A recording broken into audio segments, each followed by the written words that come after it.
What's going on, guys? Josh here, and we're back with another video. Now today's video we're going to be doing something a little bit different, and it's going to be more of a chat. It's going to be me just sitting here without a script and just talking to you guys about what I think you guys can be doing given the fact of iOS 14.5 and 14.6 rolling out, and pretty much all of the data in Facebook Ads Manager kind of just not being existent or being all wacky, and it's just crazy, right? As you know, I mentor in a group, and pretty much in this group of 3,000 plus members, a lot of beginners who are trying to get started on Facebook ads, they're using previously taught methods of I broke it down in my $50 a day video, and I'm gonna link it for you right here.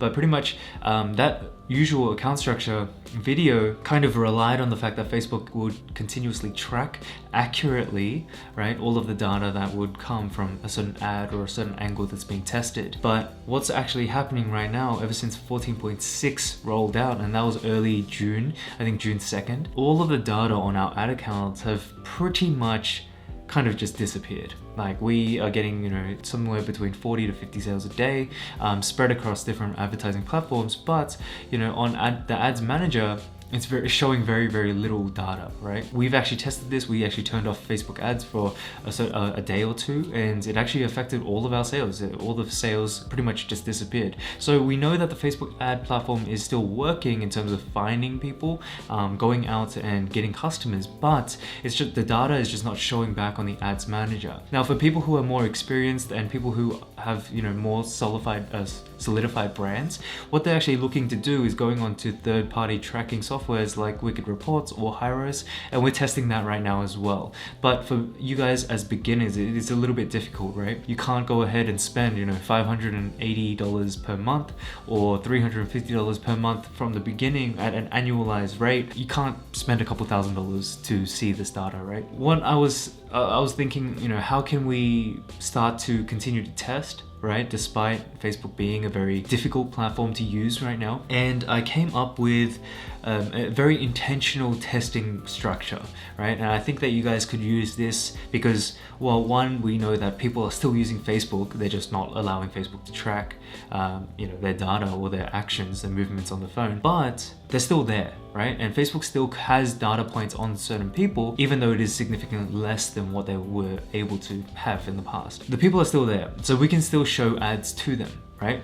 So what I'm going to try to get you guys to do is to pretty much have very intentional tests, right? One ad set, one ad, right? And I'm going to go through that real quickly, and hopefully you guys can take this, try to find some value out of it, and I'll explain exactly why this is going to work. Now, before we go ahead and dive into the juicy stuff, I just want to ask you guys of a huge favor. Smash that like button for the YouTube algorithm, and also make sure you subscribe, and also make sure you comment down below. Let's have a chat about this because it does really help out the channel in a long way, more than you guys know. So just ask you guys to do that. It's a huge favor for me, and I would be so grateful. And with that all said and done, let's get it out of the way, and let's go ahead and jump into the video. Okay, so pretty much for advertisers who are a little bit more experienced, we're pretty much going ahead and simplifying our overall account structure. What that means is we already know what our winning audiences are, right? We already know which interests, which lookalike audiences, which broad age segments, demographics work for us. So for example, for me, I know that women 35 to 55,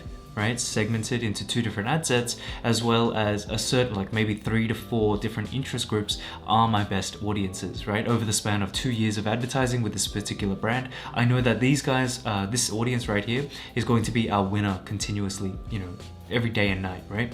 So what we're doing is actually putting a consolidated campaign where all of those ad sets are segmented into one campaign, right? And we're spending, $1,500, $2,000 per day, and we're just kind of just letting that campaign, only that campaign run, and we're using that to just show and get traffic onto our website, and then we're retargeting using our SMS and our email flows, right? So now when you guys, for beginners, right, this is very difficult because, well, one, you haven't done audience testing, and you haven't done creative testing, so you don't know which ones are working, which creatives are working, right? So what I want to do is to try to get you guys to be introduced to a few concepts, right? First of all is marketing efficiency ratio, right? MER, right? You're gonna see pretty advanced marketers talk about MER, right? And overall, pretty simply, it's just your total sales divided by your total ad spend, right? Your total ad spend across multiple marketing platforms. So pretty much it's just saying, okay, we got, you know, $1,000 and we spent $100. So what is the MER? That's like 10. And so it's similar to the ROAS figure, right? But it's not as commonly talked about,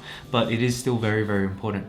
Now with Facebook, the data being all weird and all that kinds of stuff, I would say that focusing on the MER is probably the most important thing. So for example, if you made, you know, $500 worth of sales and you spent $100, right? Then you would know that, okay, that $100 spend got me a 5 times MER or ROAS, and it's doing well. You should be happy with that, given that it's higher and you're able to remain profitable if your product has a decent margin, etc., right? Now that you understand on a very basic level what MER is, what I want to kind of introduce you to is how you can use this to go ahead and test advertising structures.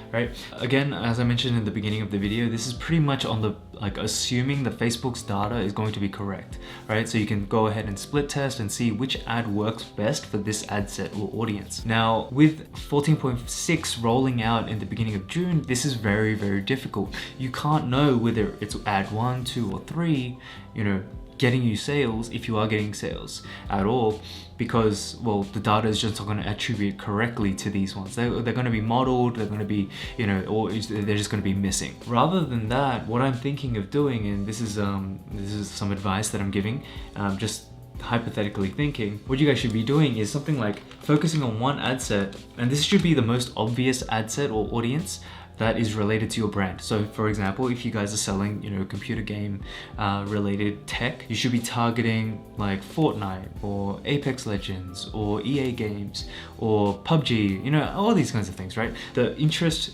audience should be as relevant as possible to the product that you're testing. You can't go ahead and test something for fitness and then test like cookies or something. That is too vague. Make this as relevant as possible for your product, right? Continue to spend maybe like $5 a day, like $5 on an ad set, and then for the ad itself, just test the one ad. You know, this is going to be a certain angle, right? So maybe if we're going to use the gaming niche, right? Maybe something to do with improving your ability to aim. Now you're gonna let this run for a longer period, an elongated period of time, right? You can test this over multiple times. Even if you want to shorten that time, you can definitely up the budget. Generally speaking, for one ad, I'd rather keep it at a lower testing budget just so you lower the risk. So let's say you're targeting Fortnite, the angle is improving ability to aim, spending $5 a day. Let's say you run this for like 4 to 5 days, right? 4 to 5 days, and you've spent anywhere between $20 to $25, and then let's say your product cost also is $34.99, right? And then you've gotten maybe 3 sales, right? $105 pretty much. 105. What this means is your total ad spend would have been anywhere between 20 to 25, and then this is the amount of revenue that you would have generated, right? So then your MER or your ROAS on this would be something like 5 or just under, right? It was 4.8 or whatever. By doing this one by one testing, like testing one angle, one audience at the same time, it's going to allow you to be more confident in your results, right? Regardless of what's happening in your ad manager. But it's also going to allow you to start to test and have some confidence in this and start building up assets. So for example, if your ad one is, this ad did really, really well for the interest of, Fortnite, then you can retest this for Apex Legends. You could test this for PUBG or Call of Duty or whatever, right? So you're testing one ad set, one ad at a time, and then eventually what you're doing is you're just putting it in the bank. So now that you've done a few tests and you know which ad sets are working, which audiences are working with which ads, right? Technically speaking, when I said every single time you completed a test, you should be parking that ad set and that ad into like your bank, right? This is all theoretical. You're kind of just keeping it for a rainy day. So now that once you've gotten a few ad sets and ads proven that, overall over the span of 7 days, 5 to 7 days, that your marketing efficiency ratio was profitable, right? It was higher than your break-even ROAS. Then what you need to be doing is collate all of that. And let me just show you right here. If you have a look here, we've got our hypothetical bank, right? And we've got the ad set 1, 2, 3, and 4, right? Dogs, cats, chickens, and rabbits, right?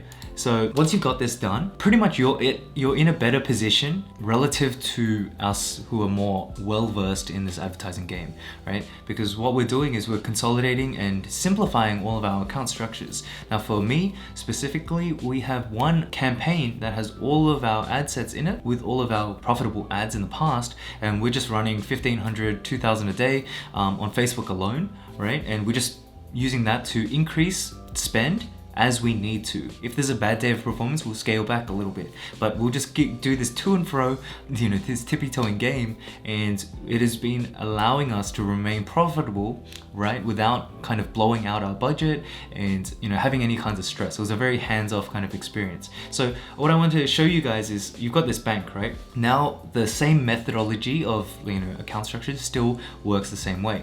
Now what you want to do is you want to put this into a CBO campaign, right? So because again, you want to let Facebook kind of run and have a little bit more autonomy, and you can do that because you've tested each variable on its own, right? You've done those testings, so you can have confidence in that. Therefore, you can let Facebook have some autonomy, right, with the variables that you've already tested. So I hope that makes sense, guys. That's very, very important. What you want to go ahead and do is you want to create a CBO campaign, right? $100, for example, right? And then you want to go and you want to have these kinds of ad sets here. Let's just copy it actually, so I don't ruin anything. You want to have it over here. So these are your 4 ad sets in your CBO campaign. You're also going to have your 4 ads. If you want, now this is entirely up to you guys. In the past, what has worked is if there is an ad working with a certain ad set, then you can actually go ahead and duplicate that out multiple times, right? Now, for example, for this top one here, let's go ahead and copy this, and we're going to do this, right? So your ad is going to be duplicated multiple times. Maybe 3 times total. And you can do that, you can emulate it for the other ad sets down below.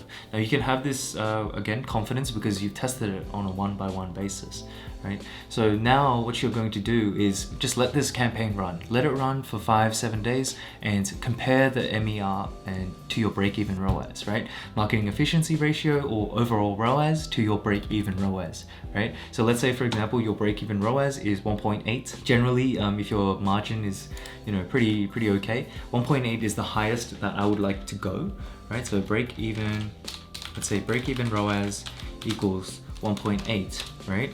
Now, let's say over the span of a week, you've spent $700 and spend equals $700 on Facebook, but then your revenue, and we said our product cost was $34.99. Let's say, for example, we got, I don't know, 20 sales, right?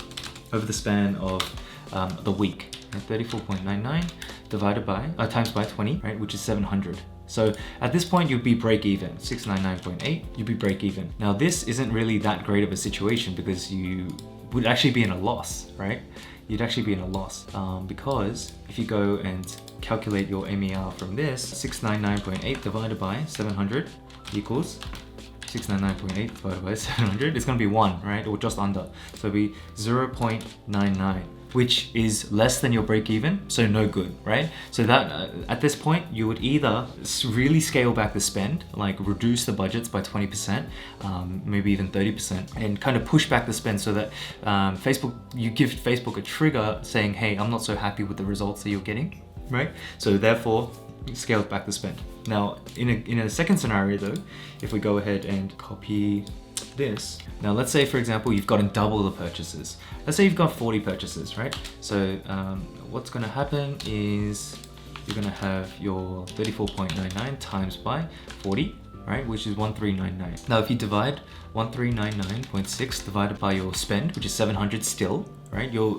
break even or your ROAS or your MER for that period is going to be 1.99, right? So it's much healthier. And remember guys, if your ROAS is higher than your break even ROAS, it means you're profitable, right? It means that you're good, right? Because assuming that you've done your calculations correctly, this means you're good, okay? So at this point, if you're like, okay, sweet, now I have a certain amount of ad sets at with a certain amount of ads that are profitable, right? Now you can start to increase budgets, and you're going to start to increase maybe spend by 10% every 4 or 5 days, right? And it's much slower than what we were used to be able to do, really.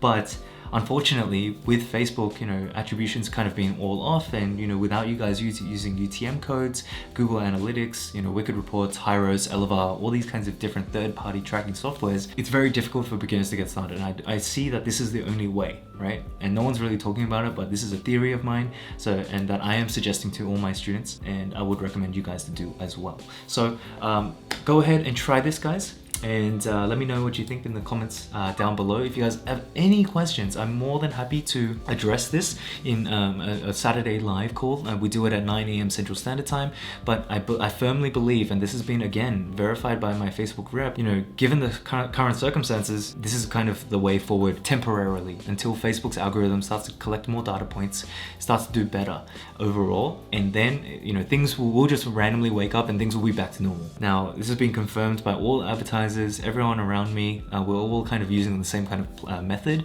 right? So I would recommend you guys, if you are getting started, don't go ahead and follow the exact same teachings that other people have done in the past, myself included, right? Because that information now in the current iOS 14.6 scenario that we find ourselves in is now outdated. So you need to make sure that you don't just follow outdated data or outdated teachings, right? Because this is just, unfortunately, the way of the world right now. Everyone's facing this issue, so don't be worried or don't feel like you're at a disadvantage. Yes, it is harder, but at the same time, when the barrier of entry is higher, right? It's harder to make headway with dropshipping or e-commerce, then the competition also drops down, right? So there's more of the ocean to play with.